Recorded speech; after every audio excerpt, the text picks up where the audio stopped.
Hi, welcome to QOTPOD. My name's Alistair. As you know, we're running up to about our 40th episode. And as you can see on screen, we've got Mark. He doesn't need too much introduction. He is Mark Cooper, Yeovil Town manager. How are you today? Are you well? I'm very well, thank you, Al. Thanks for coming on. And I know it was a chance meeting at Bath City Friendly of Exeter City in August. And I literally just bumped into you, I think, and went, "Oh, do you fancy coming on the podcast?" And you very kindly came on. So thank you very much. Pleasure. Did you enjoy that game? It was a bit of a Not slow really. one.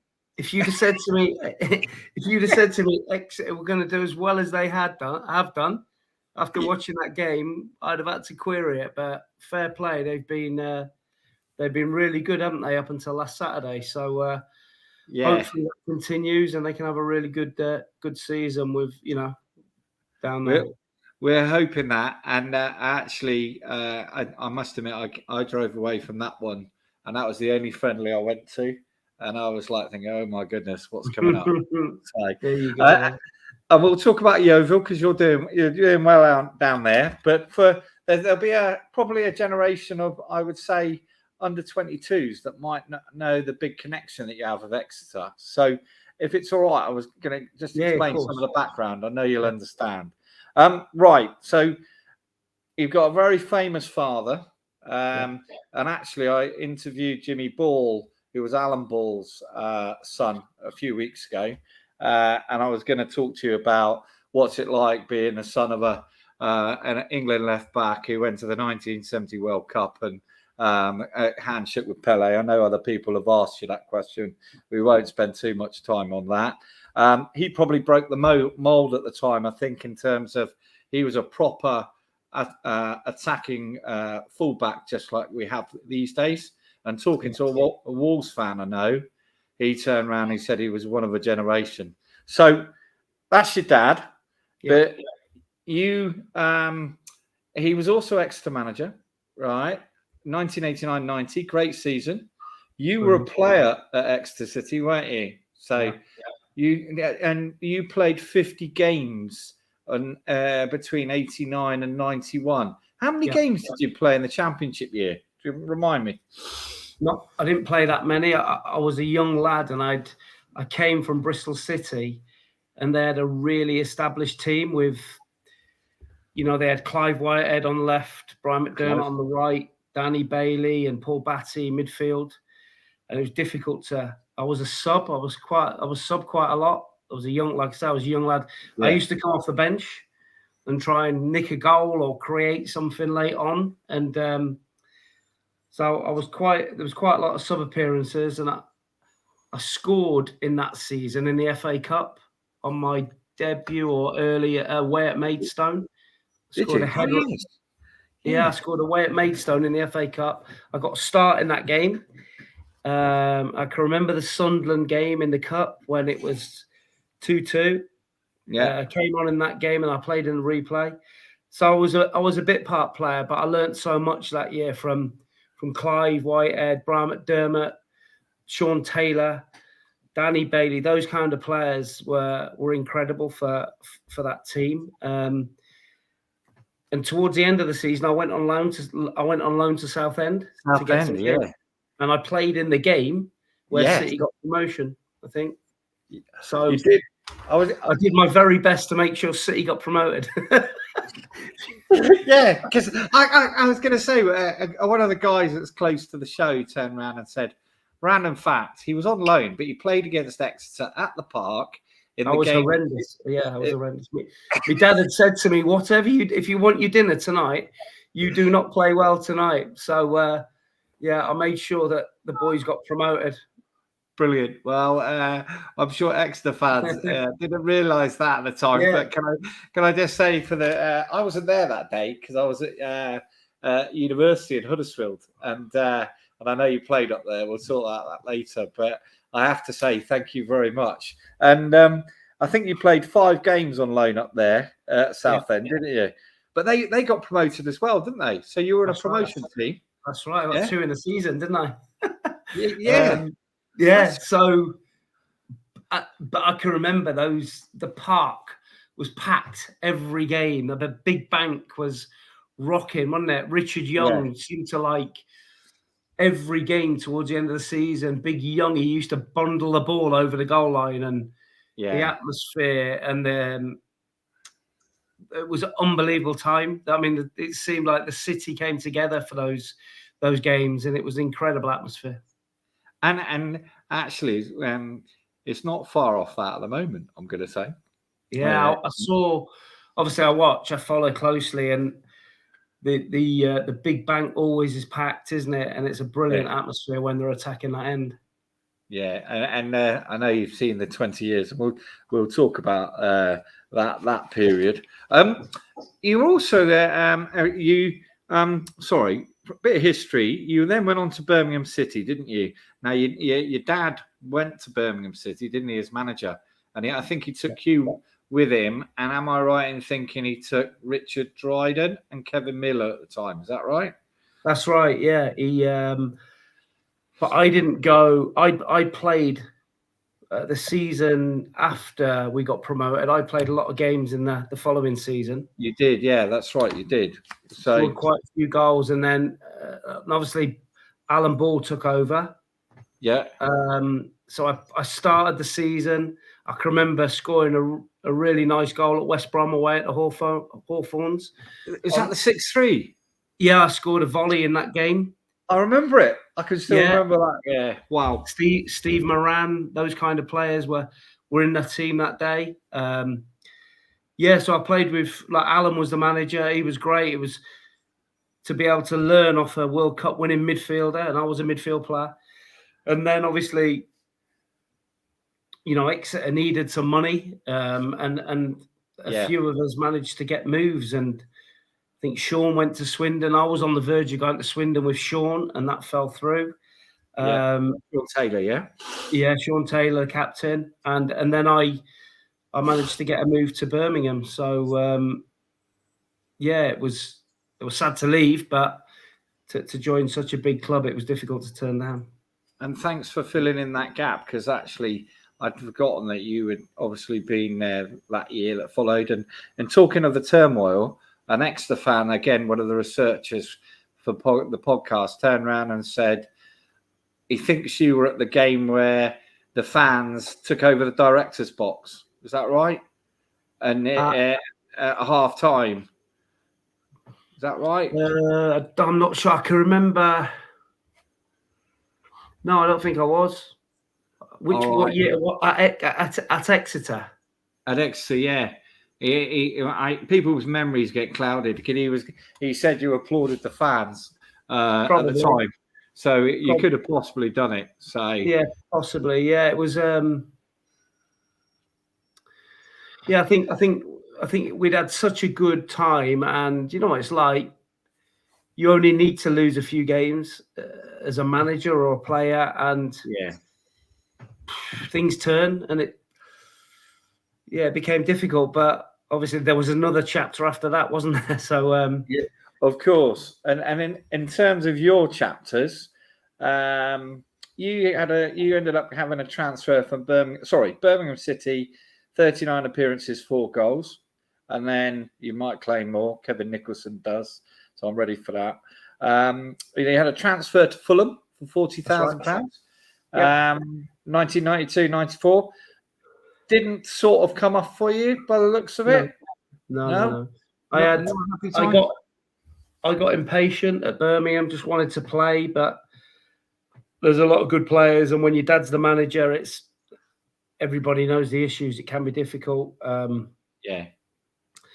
I had 5 or 6 options to different clubs to move to, and some really good ones, and I chose Fulham. It was a bad mistake. I was rubbish when I went to Fulham. It just wasn't right, and I picked the wrong option. I should have stayed at Birmingham, but I went to Fulham and it didn't work, and it didn't last very long. I respect your honesty. Actually, that's really good to see. And then you had a loan at Huddersfield, and that was just after my time up there doing a degree in transport logistics. Now, I don't think you were there at the same time as Ronnie Jepson, but I wonder were they still doing the cheeky drinks at the Castle Hill overlooking the town at the time? Did you ever go to that pub? Just curious. No, I didn't, but I know I've heard about it. I went there, I think, with 10 games to go. Right. And they were in a right mess, and they looked like they were going to get relegated. And I had a really good spell. I think I scored 4 or 5 goals in 10 games, and we managed to stay up by the skin of our teeth. Remember playing in a game away at Plymouth, and we won, which would go down well. We won at Plymouth away, and I got man of the match in that one. I can remember that. And we stayed up. Miraculously, we stayed up. I was on loan, and I'd agreed to sign for Huddersfield. But at the last minute, they changed their manager, and Neil Warnock took over. Oh, right, yeah. Yeah, and he didn't want me. But I get on really well with Neil now. So I went back to Fulham, and but I really enjoyed Huddersfield. I played quite well up there and scored some important goals. And then you came back again to Exeter, 88 appearances and 20 goals. That was a good time. The club was totally different. The club was totally different now, Al. It was. I think my dad had gone back, but he hadn't been told the full truth about the finance. Yeah. And it was a real struggle. It was a real struggle. We were down the bottom of the league and just trying to scramble results, and it was a totally different place. And I know, speaking to my dad, he regrets going back. He should never have gone back because it was, he didn't know the extent of the financial troubles when he went back. And we as a family not tarnished it, but it took the gloss off what was a brilliant relationship between my dad and the Exeter fans. Well, and then I think I started getting a bit of stick, which I understand that because as a player you do, but I looked past it and I understand it was after having such a high, it was like the club had the rug pulled under its feet, but it got progressively worse after that, didn't it? And it did. Yeah, it did. Up to they went into admin. 2003. I left because Foxy was then the manager with Noel Blake. They couldn't afford. They were just getting rid of players. They had to get rid of players, and it was a real shame at the end. And that always seemed to tarnish. Whenever I go back to Exeter, I get quite a bit of stick, which I find. Yeah, I do. Yeah, I find strange, but I understand this football. But I've got nothing but brilliant memories of playing for Exeter. I can remember when I first went there, my mum and dad had a little house in Alvington, and I used to stay there. And on a Friday night, we used to go before a home game. We used to go to Donato's restaurant down at the bottom of town, and we used to have a meal, glass of wine, and then play the game the next day. It was brilliant times. I loved it, and I eventually moved to Alvington. I lived in Alvington for a couple of years, and then in Cullumpton for 3 years. So I really enjoyed my time there. Well, I don't. There's perceptions. On behalf of Exeter fans, I'm sorry you think that way because the Cooper family are well thought of in Exeter. Don't think they're not. I don't mind. As a player, you can't please everybody, can you? But it was, and I understand, but I don't think people at the time knew the true facts. It was a real shambles of a club. I think Stuart Dorr had taken over, Eddie, from Ivor, and from having Ivor Doble was what a man he was. He was an unbelievable chairman, and I think Stuart Dorr then took over, and it completely changed. But we've got to a good point, and we know the history of 20 years of fan control, and it's in a good place. And I'd like to think you'd be very welcome to come back down. Don't think you're not. Now, in terms of players you played with, so I did a bit of work. I think you're around the time of Trevor Morgan, Mike Cessary, Danny Bailey, John Richardson, Stuart Storer. Would that be about right? Yep. So, all of those. That was probably the second time. The first time was see Darren Rowbottom, Sean Taylor, Jim McNichol, Scott Hiley, Tom Kelly. Who did you room with? Chris Vinicum, John Brown. I think I roomed with Danny Bailey at times, which was an experience. Oh, Danny Bailey, Danny. Danny. So Danny was a big celebrity around the town, wasn't he? And he came back last year. He used to try and get me to go out with him on a Saturday night to Tiffany's down by the water. So we had a few nights out. But yeah, it was Brian McDermott. Steve Neville was an unbelievable player. Yeah. He was probably my favourite player because I just knew that if I got the ball into his feet around the penalty area, he had an amazing knack of getting a penalty without anybody being anywhere near him. And the crowd used to shout, "Weave!" And he used to get in the box, and somehow he'd managed to get brought down with nobody near him, and we get a penalty. And some brilliant players the first time, and the ones you mentioned the second time round, were there's loads, isn't there, to mention? Yeah, there are. Yeah. John Brown, Andy Woodman, Kev Miller, Jonathan Hodge, loads of them. Johnny Hodge, wow. Yeah. And by the way, I'm sure you're connected to Danny already, but if you're not, we'll arrange for you and Danny to come down together because he was absolutely blown away by the welcome he got.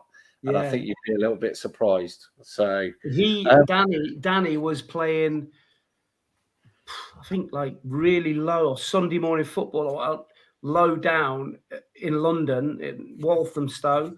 And I think Steve Neville said to my dad, "Oh, I've been recommended this lad. Can we get him in pre-season?" Yeah, they went to school together, didn't they? Well, sorry, they were in the same school together. Yeah, and he came in pre-season, Danny, and he ended up playing, I think, nearly every game in the year that they won the title. So, and do you think that? I know there's all the FA pathways and all that stuff now. Do you think there's still room for players like that to get noticed and, for example, rock up to Yeovil Town and before you know it, break through? Yeah, there's stories everywhere, isn't there? There's so many stories about players that come from nowhere and have not been sort of associated with an academy and all of a sudden come out of the woodwork. But we had an unbelievable sort of camaraderie, like that year when they sort of won the title. It was an unbelievable atmosphere, some brilliant experienced players and younger players like Chris Vinicum, who my dad sold to Glasgow Rangers. Amazing year. Some brilliant experiences. I was at the game with Graham Souness when I looked at him at Rochdale, and he walked past me, and my chin hit the floor. I realised what was going on. And can you remember the Sunderland game, the cup game where we should have beat him at home in the cup?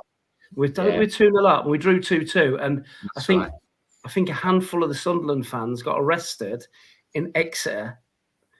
That night, they'd been out having a drink and were dancing up and down on cars, and they got arrested. But the following Tuesday, we had to go to Roker Park for the replay. Right. And I played up front in that game, and one of the hardest players called Gary Bennett you'd ever come across, big centre-back. Gary Bennett, headbutted me in the first minute, and I didn't know which way. I didn't know if I was coming or going. Anyway, we lost, I think, 3-1, but we played quite well. After the game, a player that was playing for Sunderland, John McPhail, a centre-half. Yes. And he played for my dad at Bristol City. So he said to my dad, "Look, after the game, we're going to Julie's nightclub in Newcastle. Bring the boys, we'll have a couple of beers and you can get off after that." So we've all got our tracksuits on.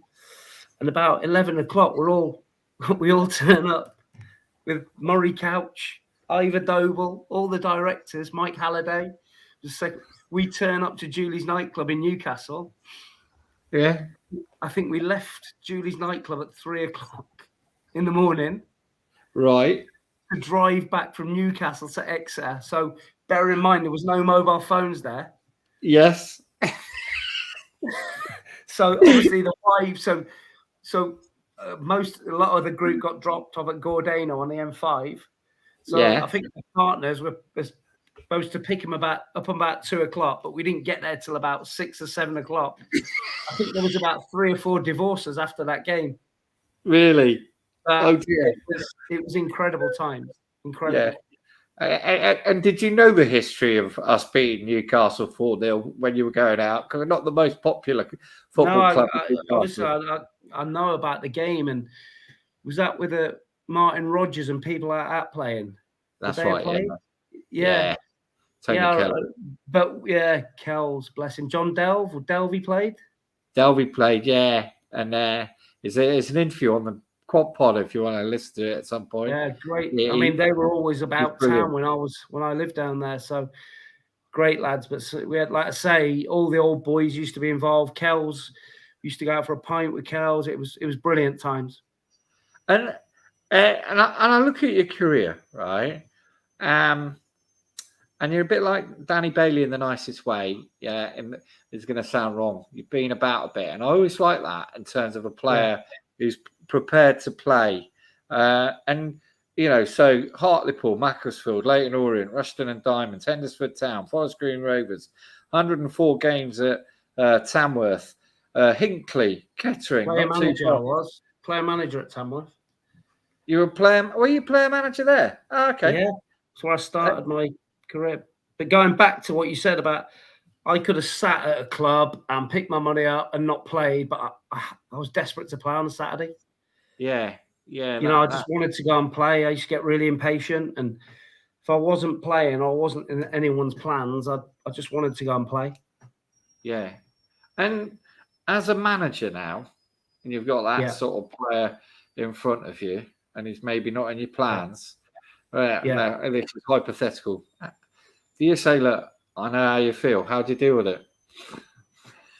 I think you have to be respectful of the player's wishes, and if he wants to go and play, you've got to try and make that happen. But obviously, it's got to be beneficial for both parties, hasn't it? For the club and for the player. But management now has drastically changed. It's from when my dad and Borley were managing it, and when I first started at Tamworth in 2005. It's because of the way society's changed as well, and social media, and you've got to be as much as you can. Try and be the player's mate, and be a really good man manager. Because if you lose your players, then you're in trouble. But I think that's the biggest part now. It's changed so much. It's a totally different job. And in terms of management, you've 5 years Forest Green, playoff promotion, Football League. Would you say that's one of your proudest moments as a manager so far? Bearing in mind what you're doing with Yeovil, you're working on that at the moment. I've enjoyed it. I had a really good start. I had no sort of inclination I was going to be a coach or a manager. It wasn't on my radar, and I was playing out the last couple of years of my career at Tamworth in the National League, part-time, enjoying playing. The manager all of a sudden left and went to Coventry, and the chairman said to me, "Can you hold the fort for a couple of games?" I did that. Managed to win. We won a few games, and I ended up with a job and falling into it, really. I then went to Kettering and had an unbelievable win ratio, brilliant time, won the Conference North, big FA Cup run, was top of the National League. And from nowhere, I ended up, I think there's only me and maybe Nigel Clough that have gone from non-league to the Championship as a manager. Really? So I went from Kettering to Peterborough in the Championship. Of course, yeah. And I wasn't prepared. I was nowhere near ready for it. But the club made it clear to me that I had to go because of the compensation. They needed the money. And but I was so ill prepared. I made a real hash of it. But I learned so much, and Yeah, I can always say I've been a manager in the Championship, but That's really it took a little while. That's a real interesting insight. The non-league team said, "We need the money. You're going to have to go," even though in terms of pathway for your development at the time, it wasn't necessarily really what you'd had in mind. Yeah, I'd been asked to go to Oxford United. They were still in the National League. Lincoln City, we knocked Lincoln out of the FA Cup. Yeah. They wanted to appoint me. Bristol Rovers, Luton, and they would have been far better stepping stones for me than going to Peterborough, where they were punching above their weight to be in the Championship anyway. And a rookie manager going in there who was not ready for it. It was, I made a real hash of it. But like I say, I learned so much from that episode. Was that in terms of player relationships, or was that like the other stuff going on around the club, or all of TV? How to deal with a really aggressive chairman at the time. I think I would have been the right man for that job, but it was too early for me.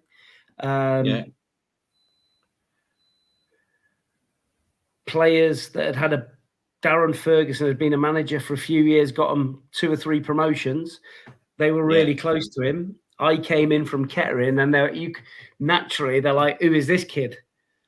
Yeah, do you know what I mean? And so it was from the start. It was doomed. But like I say, you look at those experiences, and I learned an awful lot from it. And in other experiences, you've been prepared to put it in, haven't you? Because Barrow, you took on Barrow a few years ago. That's quite a long way to go and play. To go and manage for football, isn't it? And it's got various challenges. Because am I right in thinking their players actually train in Manchester, mate? Is that right? Yeah. So I left Forest Green, which was a shock. I'd been there 5 years. We were really close to more automatic promotion with 6 games to go, and they made a change. I'd spoken to 1 or 2 clubs. I was going to go to Scotland to quite a big Scottish team. Yeah. And then Barrow came in and were just desperate, made it clear that they didn't want to speak to anyone else. They just wanted me. And they made a real big play for me. And again, I made the wrong choice. Lovely people, lovely owner, chairman. Beautiful area. But it was such a tough gig. We didn't have anywhere to train when I first went there. We had no training facilities. We had to go to Scotland for a week, for the first week, because we had nowhere to train. And it was a really good club, but no facilities at all. We used to just travel around Manchester trying to find a pitch. And then the players would drive up to Barrow on a Friday night, stay in a hotel and play on the Saturday. Yeah.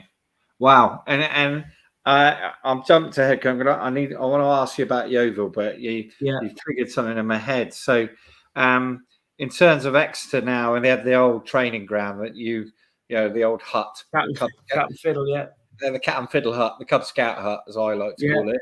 Right, you now got the £3 million training ground. It's an easy sell for a player now, isn't it? That sort of situation. You come down and go, bang, look at this. I think you've got that. I think you've got the city now, which is a totally different city to when I was there. It's even got an IKEA now. You've arrived when you've got an IKEA.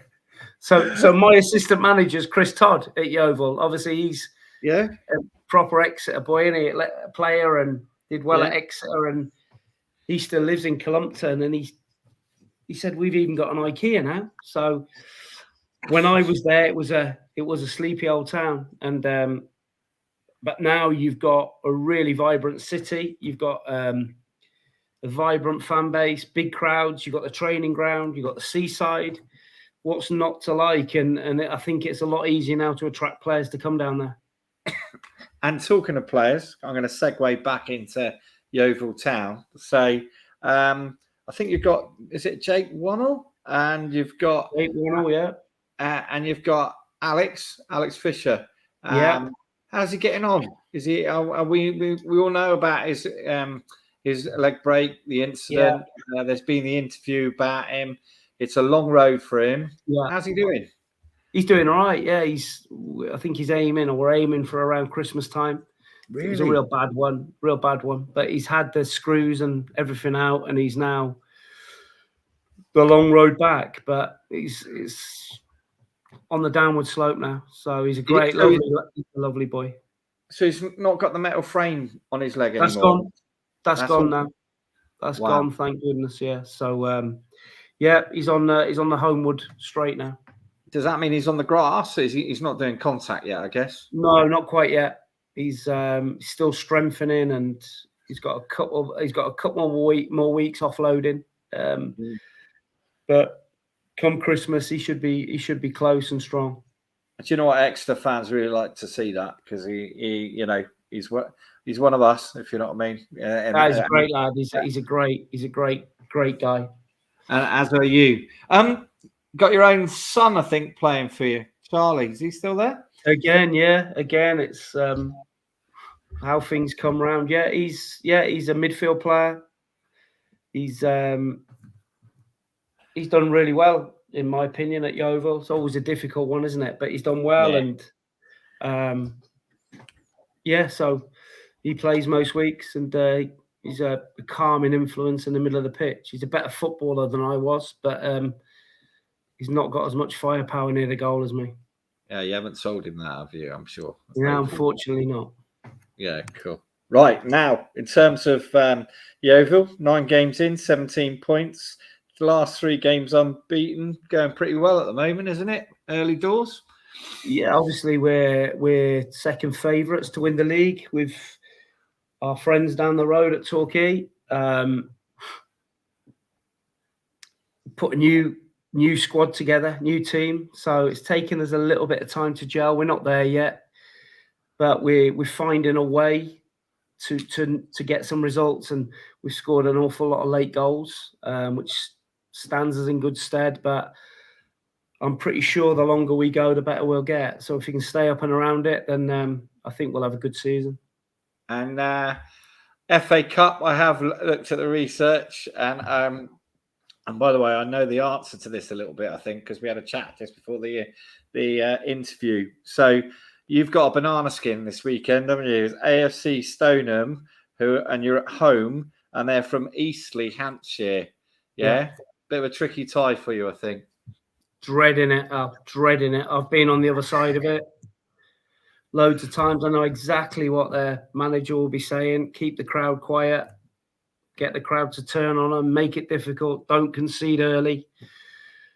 But we have to deal with that. We have to deal with that. We know tomorrow is a no-win situation for us. Yeah. If we win 3-0, we should have won 5-0.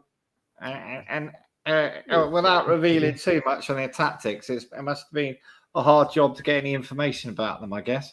Yeah, been trying. The analyst, the young analyst we've got here, Sam, we've been trying so hard to get some footage. Nobody would give us any footage on them. But I did manage to get, we had them watched at Cows last week, but I did manage to get a little bit of a video on them in this week in the build-up. So listen, we're paying the same amount of respect to Stoneham that we would Torquay United if we were playing them. So I think you have to do that. Good. Well, I'm going to wish you luck on that one, because I can still remember Warrington away, Kirsten Ashton. They send shivers down my spine, and there are others. And you're not on TV, are you? No. There's a bonus. God. Thank God. There's a bonus. So, right, I'm conscious it's Friday night. You've kindly come on. We did try and do this. No, you're okay, mate. No worries. The other day, and we both realised it was transfer window day, and you ended up having to. Managed to get one in on transfer day. Well, we haven't got a window, but we were still busy that day trying to build the squad, and the manager's life is never straightforward. It's always something around the corner. Indeed. Well, I'm going to wish you luck. Right. Thank you. I'm going to say get yourself. We need to get you back to Exeter on a social level at some point. I've been interviewed for that job 3 times. I've applied for that job 3 times. Never been anywhere near it. Thank God. I'll say some of the Exeter fans.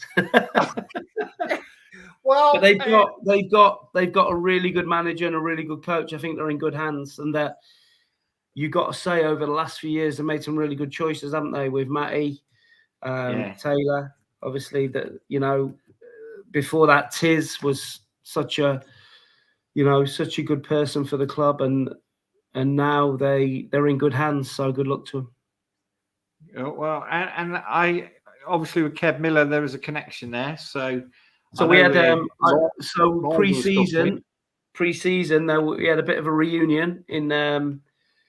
So Kev was out, and a few of the boys were out. So I had a night out in Exeter pre-season with, like I say, with a few of the boys. So it was good to catch up with them. I've got to be honest, I did see a photo of that come on my WhatsApp, but I deliberately didn't share it for out of privacy to you guys. And it was really nice to see you all out. So and I'm glad you came out in Exeter as well. When I was there, Al, it was Winston's, Tens, and Tiff's, and Coolin's. Coolin's Wine Bar was my favourite. Yeah. That was it. There wasn't any of the like you got now with the Lloyd's and all of those places. It was we had a choice. We get knocked out by the Marines in Winston's. we'd get knocked out by the Exeter lads in Tiff's. So we had to be careful. Yeah, as a son of the Royal Marine Commando, 24-year full-term colour sergeant, I can only apologise. I'm sure the Royal Marines weren't too bad, but yeah, that's brilliant. So, right, well, I'd love to have you come on again at some point. No problem. I'm going to chase you up. You've been absolutely superb and brilliant, and we might get you in the FA Cup. You never know. Yes, that would be really nice. I mean, Exeter fans and Yeovil fans get on quite well, I think. So, but in the nicest way, we'd probably like a slightly easier tie at this end, and then sneak into the third round. Yeah, you've not seen us play yet, mate. So I don't know. No, we'd be all right. We'd give them a game. We'd give them a game for sure. You would, and. I wish you really all the best of what you're doing. You said 3 times you applied for the job, right? Yeah. You never know. You might be 4th time lucky. Never know, dear. Never know. It's a funny old world. So, enjoy your evening. Thanks for coming on. I absolutely loved it. Thank you for your time. Big shout to the Exeter fans. Good luck. See you soon. Bye-bye.